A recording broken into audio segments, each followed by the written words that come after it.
my name's Becky and today I thought we could talk about what I'm going to be writing for NaNoWriMo. Before we do that though, quickly, I am going to address a few things. The first, which I think is the most obvious, is this is clearly not where I usually film. I just moved bedrooms. I was in the bedroom like behind the camera in the tiny one. Now I have the big one that my sister was in because she decided she wanted the smaller space, which means that we have a different kind of background going on. It does mean the audio might also be slightly different because it's a bigger room, so I'm expecting it to sound more echoey because I film on my phone.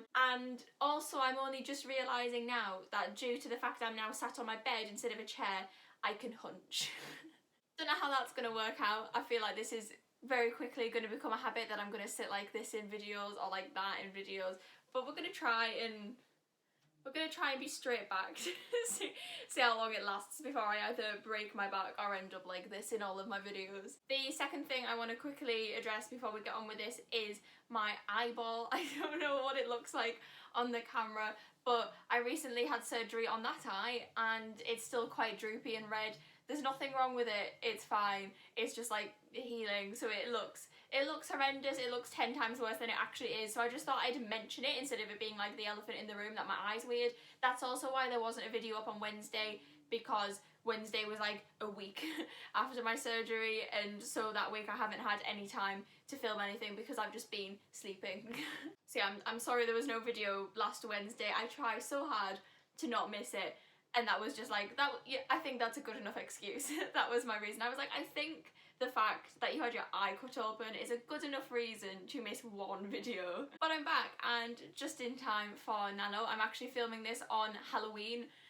This will be going out on the first day of Nano, but since this is the day before, it is like the last moment of absolute stress. I know most people might say it's the calm before the storm, but it's not for me.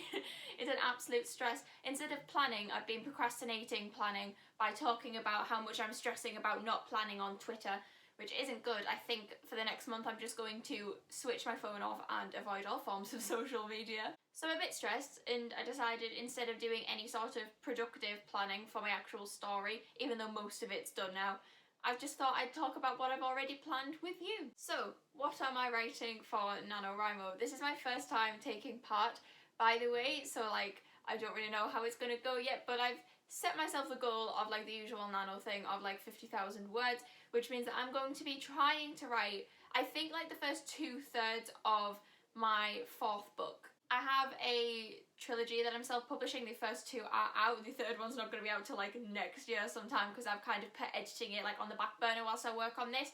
However, book 4 I have completely different plans for. It's got nothing to do with the one I've already written. So I am quite excited because I've been working on that other trilogy since I was 12. This is the first time I've actually worked on like something set in a different universe with different characters in like 5 years. So I'm a bit anxious about it, but at the same time I'm really excited about it. The story is a YA fantasy, which it's nothing new. It's a YA fantasy. It doesn't have a name yet. I'm calling it Spooky Project at the moment because it doesn't actually have a name. There's like some names I'm working on and like some possible names, but nothing that's really stuck yet. So at the moment it's just Spooky Project. That's what it's down as on the Nano site as well, which I'll mention now. I'll put my username thing for Nano down below if anybody wants to find me. I didn't. I said I would in the last video. I said I'd put the thing down and I forgot. So this time I actually will. Is it there yet? So yes, the book is YA fantasy and it is about ghost hunters, which again, so original. So original. We're full of original ideas here. Ghost hunters. It is set in York in the northeast of England. The reason I chose York is because it has the kind of old England vibe I like. I love York so much because of all of the little cobbled streets and like the tilting Tudor houses and things. I just absolutely adore that aesthetic. And so I was stuck between setting it in the Lake District, which very much has little towns like Windermere and that have the same vibe, or York. And in the end I chose York because it's closer to me, so I can like go there more often to scout for locations, I guess. I'm really bad at summarising plots, so I'm just going to like we're just gonna bullshit it as I go. Basically, the plot follows a 17-year-old girl called Alice when she and her brother decide to leave home to escape their abusive mother, and Alice ends up being pushed by a ghostly figure into a river, only to be rescued by a family who decide to take them in and give them somewhere warm to stay while Alice and Bo are trying to find like jobs in an actual place where they can stay. But whilst they're in the house, Alice decides that she thinks they're up to some like culty stuff, like there's something going on, and accidentally walks in on a form of demon worshipping that ends in the demon in question possessing her. The rest of the plot then follows Alice finding out about these people that she's staying with, who it turns out hunt ghosts for a living, and the demon's like connected to that. I won't go into it, it takes a while. But between Alice and her brother Bo and these new people, they have to try and find this magical artifact that supposedly will free the demon from Alice. There are other issues along the way, of course, some involving the actual government, who have been looking for the demon possessing Alice for a very long time, and so they set out to kidnap her so they can experiment on her and try and separate the demon from her without the use of this artifact, and then they can use the demon, you know, for their own powerful needs, as governments and politicians tend to do. And there's some other fun stuff going on involving a doll that can control the weather. I think my favourite thing about this project is the aesthetic of it, the vibe it has. Of course, like I said, it's set in York, it's set around Halloween. It takes place, like, the beginning is 2 weeks before Halloween, and then we follow the story through to just after Bonfire Night, which is the 5th of November. So it's all that kind of like spooky time, like winter, that sort of vibe. And I know I can really use like the sort of foggy England, like old England aesthetic in it, which is like really exciting. It is set in modern day, it's set in 2020, which is a bit scary that I can now say 2020 is modern day. I hate that so much. I was like, I should set it next year, so then when I'm writing most of it next year, I'm not like writing in the past. And then I was like, so when's next year? 2020. Oh. So it's set basically this time now, but next year, but I'm kind of trying to give it that kind of old, like, foggy London kind of vibe, but in York. This of course involves ghosts as well, since they're ghost hunters. On Halloween in the story, the ghosts can like come to our world. They have like their own realm, which will be called like the Dead Realm or the Realm of the Dead, something like that. I haven't quite decided yet. On Halloween, like all of the ghosts can come through to our world, and so there's a whole scene where there's just ghosts wandering around York in like big Victorian dresses and like farmers' outfits and things, just wandering through the little cobbled streets, which I'm just like really excited about. And of course there's a lot of actual ghost hunting throughout it, which involves the ghost hunters themselves putting themselves in physical pain due to this whole not scientific but magical system I can't be bothered explaining. They have to be in pain to kill the ghosts due to like life energy. Don't ask me. So as much as it is YA fantasy, it probably will get quite dark due to the whole pain aspect, and also due to other things such as the fact that Alice is possessed by a demon. I'm going to use that to include a lot of horror imagery, because this demon makes us see things, you know, like sleep paralysis, but it's real this time. The demon in the room is real. And I do plan on letting my imagination run slightly wild with that. I'm going to let the darker side of my brain write those scenes, I think, so they can get quite nitty gritty, quite dark, but obviously I do have to rein it back a little bit because I still want it to be YA, but like, you know, creepy YA. As far as the themes in the story go, I've been very careful about what I chose to talk about, things that I could research myself or things I know enough about myself to feel I can portray realistically. Quite a large theme in the book that I didn't expect to be so large is the theme of like child abuse and coming from abusive households, which I had to do so much research in. For a start, we have the two main characters who are twins, Alice and Bo, and their mother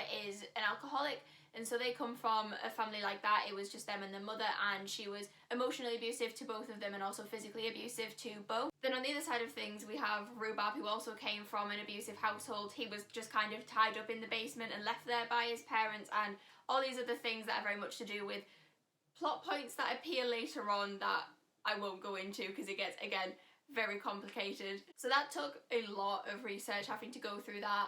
I made the mistake of doing it on my laptop on the school Wi-Fi at college, so whether or not I get back to some interesting questions from the people who work at the college due to the things I was googling on their Wi-Fi, I guess we'll find out. Other themes I decided to bring up include classism. There's sort of this second society running that these ghost hunters are a part of, and as ghost hunting relies on them having a specific level of magic, those of them who don't, who like their bloodline is being diluted, I suppose, by having children with people who aren't a member of this like ghost hunter society, those who don't have as much power can't get the top jobs of hunting the ghosts. They do still have to pay into the society, and they still do get some money out of it for keeping an eye out for any like very ghostly areas where there might be activity. They don't actually get the opportunity to take on these larger careers, which obviously pay massively more than anything else. This comes into it with another two of the main characters, Kira and Adrian. Their parents run a toy shop on a street called the Shambles in York. It's a real street. I might try and get like a picture up of it here that I've taken because I love it so much. It's that street that everybody says looks like Diagon Alley, that's the one. But their parents run a toy shop on the Shambles due to the fact that although they have enough magic in their bloodline, Kira and Adrian's dad is in a wheelchair and therefore he's unable to actually do those jobs, and Lenora, his wife, decided she would go into it either so she could instead look after the children, since her husband was busy working on making the toys that they sell in his toy shop. This means that Adrian and Kira hold a certain level of bitterness towards like the way that society works for these hunters, because they have to live on a lot less than they could have just due to the fact that they're unable to access these higher jobs. And so a lot of, especially Kira's plotline, is her training to become one of these high-level ghost hunters because they still have the bloodline, she's fit enough to go and do the job. And we do see them talk a lot about it throughout the book, about these missed opportunities they had just because of how their father was treated because he's in a wheelchair. However, I think the hardest theme for me to write has actually been to do with Rhubarb. Rhubarb plays the role of like Alice's love interest, however they're like incredibly slow burn. I think they might hug in book one, maybe. Like I know they hold hands briefly, they might hug. And that's kind of his, well, that's his main role on paper. There's a lot more involving his character that again is complicated and very spoilery and stuff. There are lots of stuff going on there. They're kind of his roles that he plays. However, he also has Aspergers, which should technically be something I can write about because I also have Aspergers. However, it's proving incredibly difficult. I think this comes down to the fact that I can only see myself like internally. Like I know what it's like to have it and to think with it, but none of the book is written from Rhubarb's perspective, so it's all seen from an exterior perspective from someone else. And I don't know what it's like to meet me, I don't know what it's like to speak to me, like how I seem to other people, which has meant that it's really difficult to write about, and I've had to do loads of research into it anyway. I'd say that's my biggest worry writing it, that I'm going to mess that up, because obviously I don't want to. I want to make sure that all of the representation throughout the book is done realistically and well, which is why when it comes to Rhubarb, I'm trying to base a lot of his traits off ones I have myself, because I know that technically I should be able to write that to a realistic standard. But it is like my biggest concern that I'm going to get his character wrong. But I suppose this is only a first draft, so I can, you know, I can edit it time and time again and speak to other people if I feel like it needs changing. But yeah, I feel that's all I have to say about the plot so far and like the things that I'm hoping to cover in it and all of that fun stuff. It's going to be difficult, I think, especially because between the magic system, which isn't overly complicated, I just struggle to get my head around it, but between that and some of the themes I want to deal with and the very strong personality of all like 5 of the main characters, it is definitely going to be a challenge, but I'm like looking forward to it. I'm really excited to get into it. As far as my goals involving it go, like I said, I want to write really like the first 2/3. I have it split into like 2 parts. The first part is like the first 2/3 of the story, then the last third is like part 2. And so I would like to get part 1 done in Nano, which, I mean, I think 50,000 words, which is what I'm aiming for, like word count wise, should cover it. However, it could end up going up to about 75,000 words. I don't really want it to be any more than that, but we will see. So like my main goal is 50,000 words, but my goal on top of that, if I can, would be to finish that first part. It is, of course, very pressuring because my actual goal for this book going forwards is I'd like to query it to agents in the future. The way it's looking and the amount of time it usually takes me to write a book, I'm expecting to have it at a point where I can start querying it probably late 2021. That's kind of when I would like it to be at that stage. So it is very pressuring because even though it's a first draft, it's something really important. I want it to be like my first book. So there is a lot of pressure to make it really good, but I'm just going to have to try and deal with that. I think as November goes on, it's something that'll probably come up in the vlogs because I'm going to weekly vlog Nano. You'll probably see me stressing about it all the time, but hopefully I can kind of keep my head a bit when I'm trying to get it done. But I think that's everything. I think that's everything I wanted to cover in this video. I will be kind of active online, probably mostly on Twitter throughout NaNoWriMo, and I do want to try and get more involved in like the forums on the NaNoWriMo website.